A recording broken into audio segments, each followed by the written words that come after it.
कलकत्ता से 400 किलोमीटर दूर नोआखली, आज के बांग्लादेश में पड़ने वाला ये छोटा सा जिला हिंदुओं के सबसे बड़े नरसंहार का स्मारक है।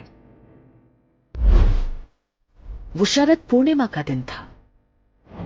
बंगाली हिंदू इस दिन पारंपरिक रूप से माता लक्ष्मी की पूजा करते हैं।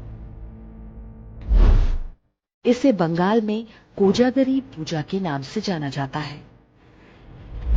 10 अक्टूबर वर्ष 1946, स्थान नोआखली, बंगाल। सूफी दरगाह दायरा शरीफ के खादिम पीर गुलाम सरवर ने 20,000 मुसलमानों को संबोधित करते हुए कहा, अपने खेतों में तुम जो चावल उगाते हो उसे कौन खाता है? हिंदू खाते हैं। हिंदुओं की औरतें सुंदर क्यों होती हैं? क्योंकि उन्हें अच्छा खाना मिलता है। हमारी औरतें बीमार पड़ती हैं तो उन्हें अपने हाथों से कौन टटोलता है? हिंदू डॉक्टर। सामने नाराए तकबीर, अल्लाहू अकबर चिल्लाती हजारों मुसलमानों की भीड़ थी। कसम खाई गई कि नोआखली में हर काफिर और कुफ्र के हर निशान को मिटा दिया जाएगा। बिल्कुल वैसे ही जैसे लगभग 2 महीने पहले कलकत्ता में डायरेक्ट एक्शन डे के नाम से हुआ था। कलकत्ता की ही तरह हाथों में चाकू और गंडासे लिए जिहादी भीड़ ने चुन चुन कर हिंदू पुरुषों को मारना और हिंदू महिलाओं से बलात्कार शुरू कर दिया। हिंदुओं की दुकानों और मकानों में आग लगाया जाने लगा। हिंदुओं से कह दिया गया था कि जिंदा रहना है तो उन्हें इस्लाम कबूलना होगा। जस्टिस जीडी खोसला ने भारत के विभाजन पर अपनी पुस्तक स्टर्न रेकनिंग में लिखा है, भीड़ ने नारायणपुर के जमींदार सुरेंद्र नाथ बोस के मकान पर हमला बोला। वे परिवार के साथ छत पर चले गए। दंगाइयों ने घर में आग लगा दी। घर जलने लगा तो सुरेंद्र बाबू ने छत से छलांग लगा दी। वे दंगाइयों के सामने ही गिरे। उन्मादी मुसलमानों ने उनके शरीर के टुकड़े टुकड़े कर डाले और उनका कटा हुआ सिर पास में ही खड़े पीर गुलाम सरवर को भेंट किया। ऐसा नहीं है कि नोआखली के हिंदुओं ने प्रतिरोध नहीं किया। हिंदू महासभा के नेता और वकील राजेंद्र लाल रॉय चौधरी ने लोगों को संगठित करके संघर्ष का प्रयास किया, लेकिन वे सफल नहीं हो पाए। उनके घर को भी जला दिया गया। मजहबी दंगाई राजेंद्र लाल रॉय चौधरी को अपने साथ ले गए। बाद में उनका कटा हुआ सिर सूफी गुलाम सरवर को पेश किया गया। उनकी 2 बेटियों को मौलवियों ने आपस में बांट लिया। कलकत्ता में डायरेक्ट एक्शन डे के विरोध में गोपाल पाठा ने हथियार उठाया था। उनका प्रतिरोध सफल रहा था क्योंकि कलकत्ता में हिंदुओं की जनसंख्या अधिक थी, जबकि नोआखली में हिंदू मात्र 20% थे, जबकि मुसलमान 80% थे। तब जो नोआखली में हुआ वो आज हम कश्मीर से लेकर केरल और कैराना तक में आए दिन देखते हैं। 10 अक्टूबर 1946 को शुरू हुआ ये हिंदू नरसंहार चलता रहा और बाकी देश में किसी को कुछ भी पता नहीं चलने पाया।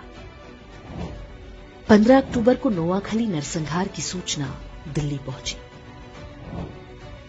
17 अक्टूबर को गांधी जी ने प्रतिक्रिया देते हुए कहा, हिंदू महिलाओं को मरने की कला सीखनी होगी। बलात्कारी के सामने झुकने से अच्छा है कि वे अपने हाथों से अपना गला घोंटकर या जीभ दांतों में दबाकर मर जाएं।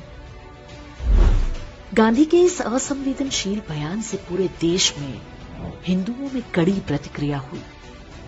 इसलिए अगले दिन उन्होंने प्रार्थना सभा में अपने विचारों को और भी स्पष्ट करते हुए कहा, कल मैंने कहा था कि हिंदू महिलाएं अपना गला घोंटकर या जीभ दांतों से काट कर मर जाएं, लेकिन मुझे बताया गया है कि ऐसा करने से आत्महत्या संभव नहीं है। ऐसे में मैं हिंदू महिलाओं को जहर खाने की सलाह दूंगा। मैंने सुना है कि योग क्रिया से भी आत्महत्या की जा सकती है। मैं पता करूंगा कि ऐसा कैसे किया जा सकता है। नोआखली में हिंदू मारे जा रहे थे।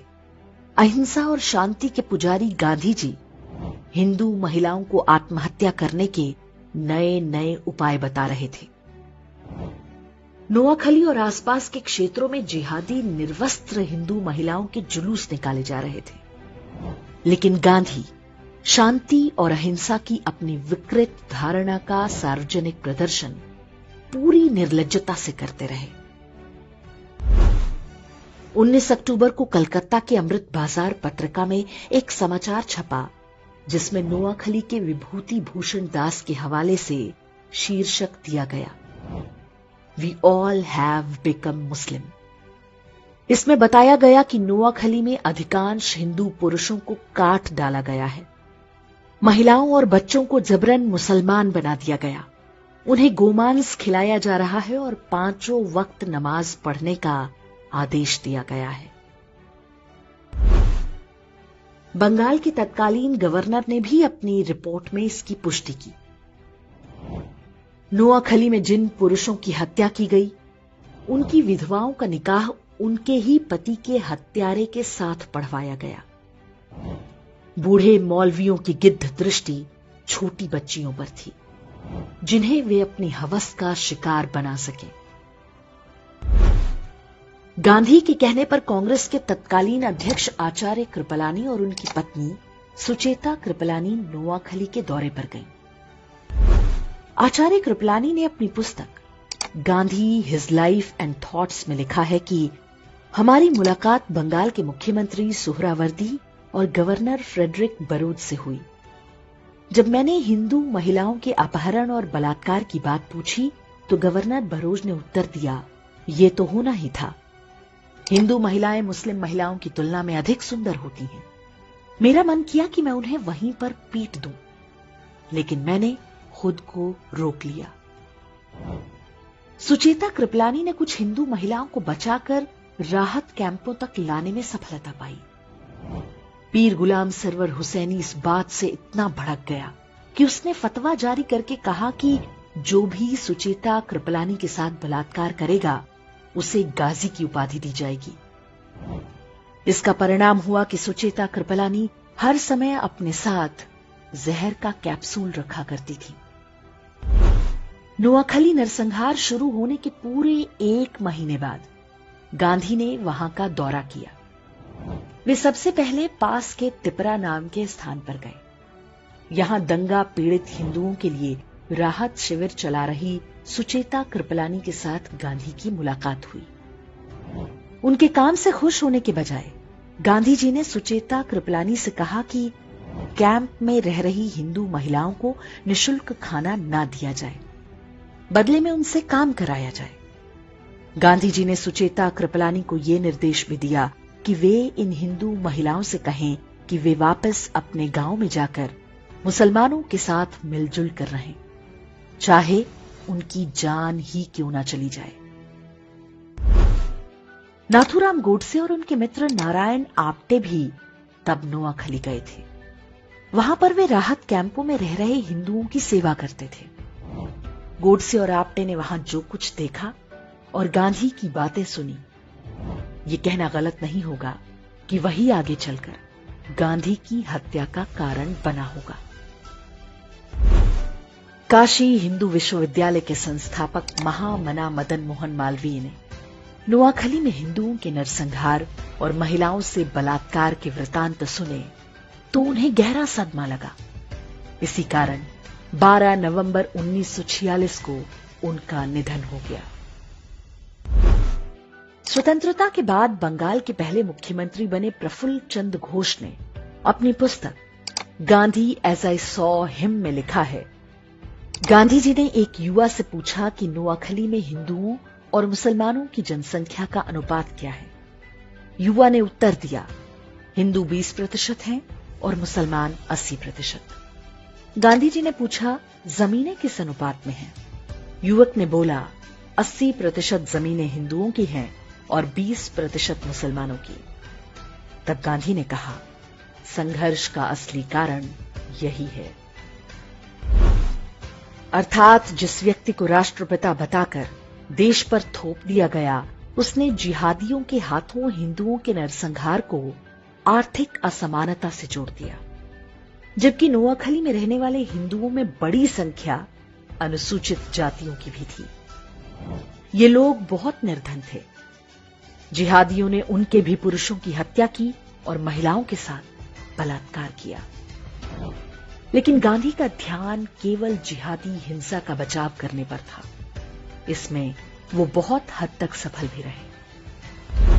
स्कूली इतिहास की पुस्तकों में भी नोआखली नरसंहार को अमीर और गरीब के संघर्ष की तरह दिखाया जाता है। आज भी देश में अधिकांश लोग नहीं जानते कि नोआखली में क्या हुआ था और कैसे। वही हत्यारी मानसिकता आज भी देश भर में फल फूल रही है। 15 अगस्त 1947 को देश स्वतंत्र हो गया। बंटवारे में नोआखली पूर्वी पाकिस्तान के हिस्से में चला गया। वहां पर हिंदुओं का नरसंहार जारी रहा। अब तो कोई रोकने टोकने वाला नहीं था। आधिकारिक आंकड़ों के अनुसार इस नरसंहार में 5000 हिंदुओं की हत्या हुई। हालांकि दावा किया जाता है कि वास्तविक संख्या 50,000 से कम नहीं होगी। वर्ष 1946 में नोआखली में लगभग 4 लाख हिंदू रहते थे। उनमें से 95% को बलपूर्वक इस्लाम कबूल करना पड़ा। शरद पूर्णिमा या कोजागरी के दिन माता लक्ष्मी के 8 रूपों की पूजा की जाती है। इन्हें अष्टलक्ष्मी कहते हैं। इनमें से एक रूप वीर लक्ष्मी का है। इस रूप में माता धन धान्य के साथ अपने हाथों में चक्र, गदा और धनुष बाण भी धारण करती हैं। ये संदेश है कि धन तभी तक सुरक्षित है जब हाथों में शस्त्र और शास्त्र दोनों हो। शस्त्र केवल पूजने के लिए नहीं, प्रयोग के लिए है। चारों ओर से असुरों से घिरा हिंदू समाज जब तक इस बात को नहीं समझेगा, नोआखली जैसे नरसंहारों के लिए अभिशप्त रहेगा।